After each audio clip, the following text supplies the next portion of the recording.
Hello everyone, I am Dr. Millie Kulsrest and you are watching Erudite Chemistry, and today we are going to discuss valence bond theory. In last video we have already discussed valence shell electron pair repulsion theory, and this theory clearly tells us that how the electron pairs around the central atom arrange themselves in a 3D way so that they can feel least repulsion. But there were many flaws in this theory which could not describe other aspects of the structure of atom. It tells us only how the bond pairs are arranged, lone pairs are arranged, what will be the angle between the bond pair and another bond pair, but it does not explain us bond enthalpy and bond length. Bond enthalpy, the energy which is released when the bonds are formed. So this, how much energy is released during the formation of bond, that cannot be explained. For an example, if I talk about the hydrogen bond means making of hydrogen molecule, or if I talk about the fluorine bond, fluorine bond, it is observed that this is 435 kilojoules per mole and this is 155 kilojoules per mole. Both of the molecules are having one bond pair in between, but this theory does not speak about that why the bond enthalpy of the various bonds are different. Second thing is that it does not explain the shape of the isoelectronic species. Isoelectronic species are those which are having same number of electron pairs around the central atom.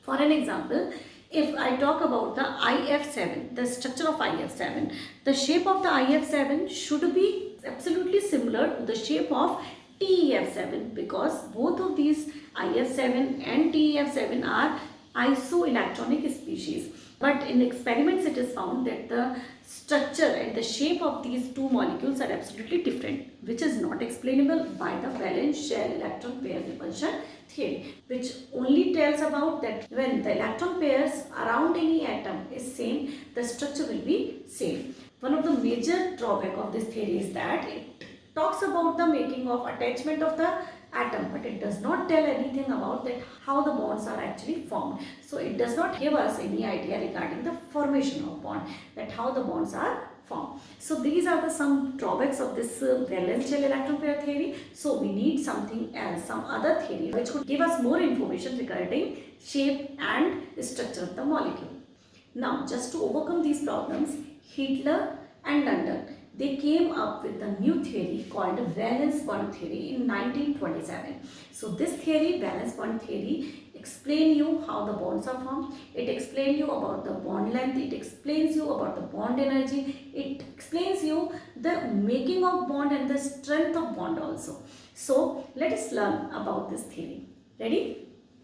So let us understand this theory taking the example of hydrogen bond formation. Means the two atoms of hydrogen we are bringing together, and then we will see what will be the change in the enthalpy of the atoms. So let's see by taking an example using the graph. Okay. So here we have two hydrogen atom number 1 and hydrogen atom number 2. These two atoms we are bringing together. Right now they are very far from each other, and we are bringing them together. And when we are bringing them together, we are going to see what are the changes in their energy, in the energy of the system will be there. We will be observing it. So let's see, this is y-axis, we are having potential energy, and on the x-axis we are having the distance between the atom. So जैसे जैसे I am going to decrease the distance between the atom, what will be the change in the energy of the system? This hydrogen, which is right now this much far, so this distance actually I am here, suppose this is the distance between the atoms. So here we have mentioned only the distance between the atoms. So if I am bringing them closer, suppose these now hydrogen atoms are this much closer, so the distance is decreased. So here I am showing you the distance is decreased. At this point the energy is decreasing. So at this point the energy of these two, this system is itna. Now if we are bringing them more and more close, we have observed that at this particular state when they are this much closer, means they have overlapped with each other to an extent only. Thoda sa their orbitals are somewhat overlapped. So this, after some certain overlapping, at this particular stage the potential energy of the system is least. The energy of the system is least. You can see here we have started from here, this amount of energy, and now we have reached to this side. But if I try to bring them more close like this, so that if I try to do, what they will do, these are not going to be more close, means I cannot do this. So if I try to do this, means if I try to overlap these two orbitals too close to each other, this will not be possible, because if I try to do so, the energy of the system will start increasing. That means the stability of this type of combination will not be there. So this is the distance between these two atoms, which is the minimum distance between these two atoms, and this minimum distance is known as, at this particular point it is happening now, so at this point, whatever is the distance between these two atoms, this is known as the bond length of the molecule. So this is the bond length of the molecule, and this amount of energy, I am rubbing this amount of energy from where we have started and up to which we get stabilized, that is the minimum to maximum, whatever was there before, this amount of energy has been released during the formation of this bond. So this is called bond enthalpy, the energy released during the formation of hydrogen. This is the minimum energy, maximum stabilization, and the minimum distance between the two atoms. After that, if you want to try to compress them, to bring them closer, the energy of the system will increase, the stability will decrease. ठीक है, energy जैसे जैसे energy बढ़ती जाएगी, stability will decrease. So this is the only state with the minimum energy and maximum stability. So this is how they explain the bond energy. That is, the energy of the system is released when the bonds are formed, and bonds are formed by the overlapping of orbitals. I hope it is clear. So by taking the example of formation of hydrogen bond, we are coming to the point that when two atoms combine, they are combining by combination of their orbitals. And orbitals are what? Orbitals are those areas where the electron finding probability is maximum. So basically, this valence bond theory follows quantum mechanical model of atom, which always accept that the particle and wave behavior of the electron. So this theory will also consider this thing, that there is a wave behavior of electron, and when we are considering the electron as a wave, we are going to mix the two waves actually. So when we are going to mix the two waves, what are the possibilities? The possibilities may be that these two waves are in phase, they are mixing with each other, or they are not in phase with each other, or the overlapping is not possible because they are not oriented properly. So there are three possibilities which may be there. So what they are, let us understand. Making of bond using the wave nature of the electrons. Is it clear? So I am starting from the orbital concept, that is the overlapping of orbital is called intermixing of orbital, and orbital is nothing but having electron. And what is electron? Having wave nature, and if there is a property of the wave, they will follow the wave property, and according to that, what will be the possibility? So let's see what will be the possibility. So I am taking here the example that suppose this is wave of the atom number 1. Okay, another wave is there for atom number 2. Okay, as you can see here, both these waves are in phase, crest, crest, trough, trough. So they are, when they are going to mix with each other, they are going to add on because they are in the same phase. So the crest will add to the crest, trough will add to the trough, and the amplitude of the wave will increase. And amplitude in the wave is going to describe the intensity of the electron in an orbital. So ultimately, these two waves which are in the same phase, these are going to add on, and when they add on, the probability to find the electron will be more. So this is called positive overlapping. So this is positive overlapping. For the sake of convenience and for making it easy, phase mixing is shown by using orbital concept. That is, if I use the concept of phase in this, look at this. This is p orbital I am having. Okay, if it is, this is plus and this is minus. This plus and this minus is not related with the nucleus and the electrons here. This positive and negative are showing you the two phases. Okay, so what is happening here? If I am using another orbital of another atom, so this is plus here and this is minus. So if these two same phases, yani positive phases, are combining with each other, yani these two orbitals are in phase. Orbitals, what is orbital? Electron. So if these two are in phase and then they combine, they will mix with each other and they will add on. And when they will add on like this. So can you see there? Positive, positive, and negative. So the probability of finding the electron will be increased in this area. So this is called positive overlapping, and this positive overlapping leads to the formation of bond because the electrons are paired up. One electron in this, one electron in this. These two combine together and the electrons will pair up. So if this kind of overlapping is there, this is called positive overlapping. Now this time I am having one wave this way and the another wave. So can you see these waves are opposite to each other? When they will show the interference will result into the negative side, means both these waves will cancel out each other. They are not in phase. Crest, trough, they are not in the same phase, and when they will be meeting with each other, they will cancel out each other. And when they will cancel out, what will happen? The ultimate result of the two waves will be of this kind. So there is the least possibility for finding the electron, and this is called negative overlapping. And if I want to show you this negative overlapping using that orbitals, we can do that. So it is, again we are having p orbital, having minus, having plus, another orbital we are having which are going to combine with each other, having plus, having minus. Now this time orientation is different. What is happening here?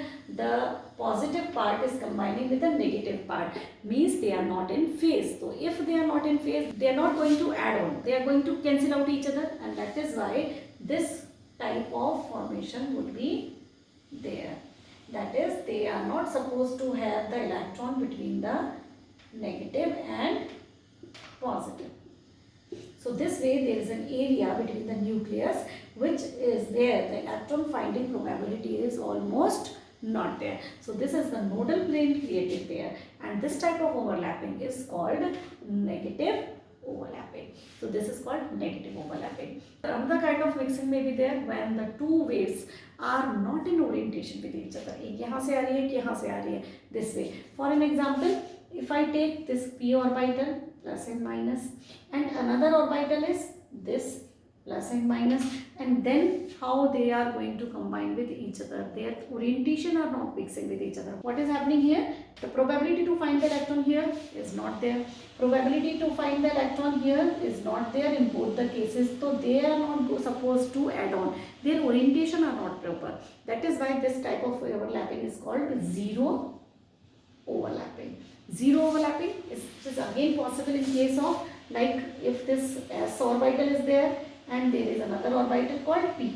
If this s orbital will combine with the p this way, so there is no probability for the mixing of orbitals. There is only no mixing, and no mixing means zero overlapping. Overlapping can be positive, negative, and zero overlapping.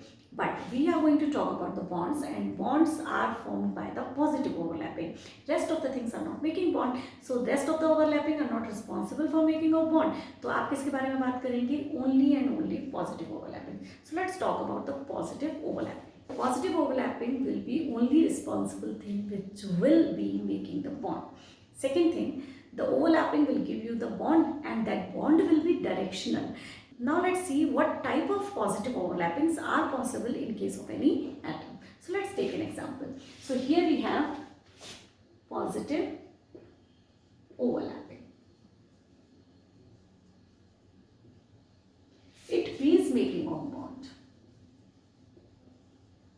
Making of bond. Okay, so this is positive overlapping. This is further divided into two types. What they are? Head-on overlapping. Head-on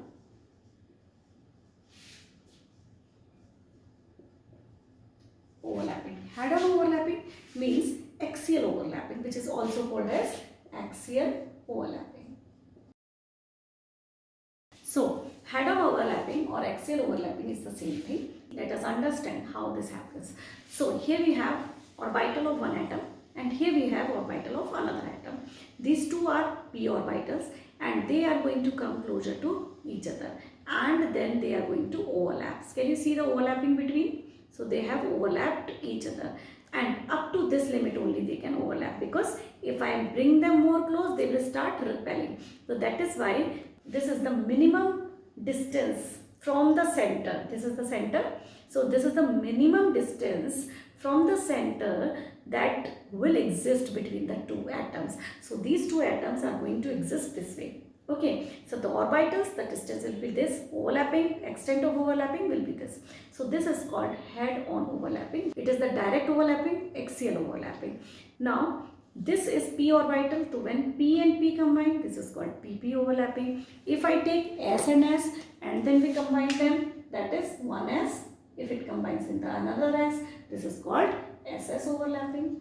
If the p is combining, as I have shown you in using the example, that is pp overlapping. If I use s and I am overlapping it with the p, so this is called sp overlapping. So there are possibilities for overlapping called head-on overlapping. There are three possibilities: ss overlapping, sp overlapping and pp overlapping. Among these all, the main thing here which we have to understand is the overlapping will lead to the making of bond. And as we know, when we go to the higher energy state, the orbital, the size of the orbital increases. For an example, if I take 1s and 1s and combine them, this will be the bond length between the 1s and 1s. So, bond length will be this one. If I take another s, that is from the 3s, and then I am going to combine them, then what will be the bond length? This one is the bond length. So, can you see there the bond length is increased with the increased in size of the orbital. Same thing if this is p. If this is p and p, suppose this is 2p and this is also 2p. So, this is the bond length, this to this. This is the bond length between the one atom to another atom. If I am taking the p orbital from the higher side, from the higher energy state, so what will be the bond length in that case? In that case, the size will be increased. If the size is increased, the distance between two orbitals will increase. So, in this case of the big orbitals, the distance between the atom to atom will also obviously increase. So, this way the size will increase, means the distance between the nucleus of two atoms will increase. If the distance between two atoms will increase, obviously it will be easy for us to break down them. That is why the bond length matters when we are deciding the bond enthalpy of any bond. So, what is happening here? This is closure, so it is not easy to break down them. This is far, that is why easy to break down them. This is closure, so it is not easy to break down them. Now, this type of bond which are formed by the direct overlapping of orbital is called sigma bond. So, what these bonds are called? Sigma bonds. And just because they are formed by the direct overlapping, they are the strong bond. So, sigma bonds are always very strong bond. Sigma bonds are always first bond between the two atoms. I hope it is clear to you. Now, let us talk about the second type of overlapping. And the second type of overlapping is sideways overlapping or lateral overlapping. So, let's write down second type of overlapping, sideways overlapping or lateral overlapping.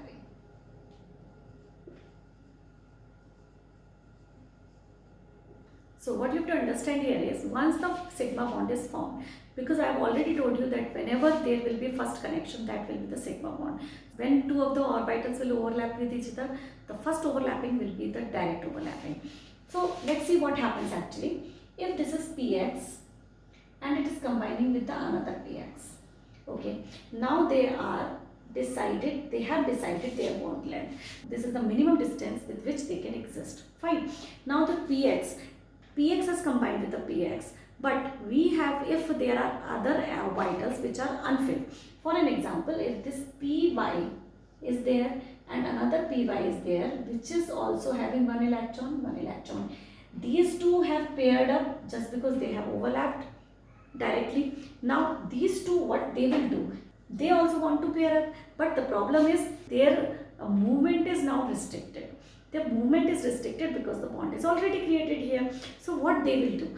That time these p orbitals which are not allowed to make the overlapping directly, these two are going to overlap sideways, and sideways overlapping means they are going to mix their orbitals from the upside and to the downside. They will not be in contact with each other directly. The clouds will mix with each other from the upside and downside. This is called sideways overlapping. And obviously this is giving the restriction to the bond, that there is attraction between the upside and downside. So the bond length will somewhat differ, means the bond length of the single bond will be larger, but when they will be attracted towards each other, so they will come closer to each other, जिसकी वजह से the bond length will somewhat decrease, but there is a limit. They cannot come more closer to each other so that these two can combine like this.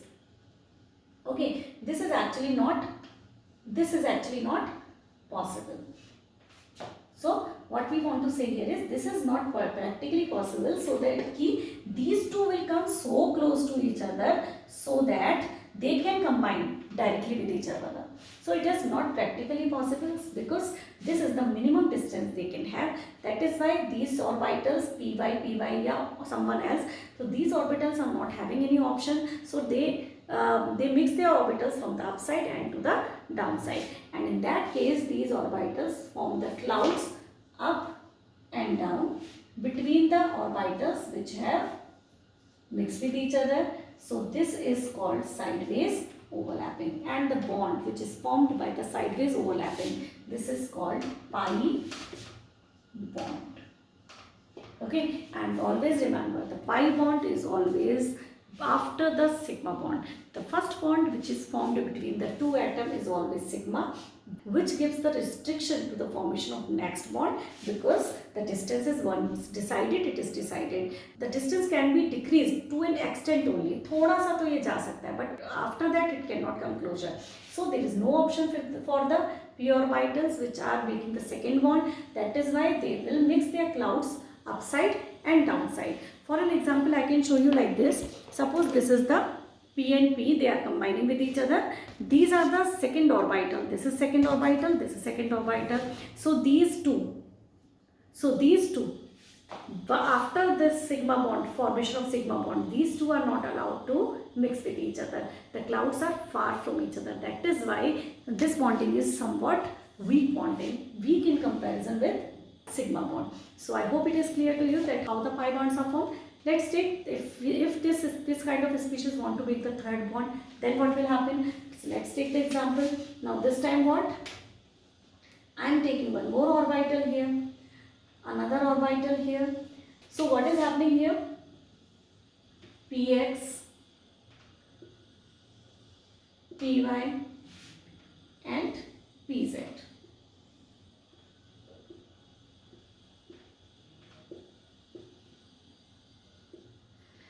These two Py have been combined to make the sigma bond. Fine, this is the sigma bond. Now this Px and Px are not allowed to combine just because they are far from each other. So how they will combine? They will combine by the sideways overlapping. So upside Px, downside Px. And what about the Pz? The Pz will combine with the another Pz. Look at this. The Py is combining with the Py. Okay, Pz is combining with the Pz. Look at this. So this way, Pz and Pz. Pz and Pz. So Pz is combining with the Pz. Py is combining with the Py. Are you clear? So this way second bond is formed. So if there is a formation of first bond, that will always be sigma. If there is a formation of pi bond, that will always be second bond. Third bond is also a pi bond. So if we talk about the covalent bond may be single, double and triple. So the first bond between the carbon and carbon will always sigma. Second bond will be pi, and third bond will also be pi. This is how the bonds are formed between the atoms. And always remember, these covalent bonds are directional in nature. These are directional, that is why they decide the geometry of the molecule. Is it clear? So this is all about valence bond theory, which clearly describes us the bond formation, describes us the bond length, bond enthalpy, and the structure of the molecule. But the problem is that when we talk about the structure of the polyatomic molecule, we are in trouble. So we have to go for the hybridization process. So this theory along with hybridization explains the things very well. Okay, on the another hand side, the another thing which it could not explain is the paramagnetic and diamagnetic character of the substances like oxygen. Oxygen should be diamagnetic because it is having paired electron. But when the experiments were done, it was found that oxygen is a paramagnetic substance. This theory does not tell us that the oxygen is paramagnetic. So to describe that kind of magnetic properties, we have to go through another theory which is called molecular orbital theory. I hope this video will be helpful for you to understand valence bond theory, and you are now knowing what are sigma bonds, what are pi bonds, how they combine, how the orbitals combine, why they sometimes do not combine with each other to make the bonds, and why some of the times the bonds are formed. So if you like the video, please hit the like button, share my video, and please subscribe it and comment also. Thank you very much.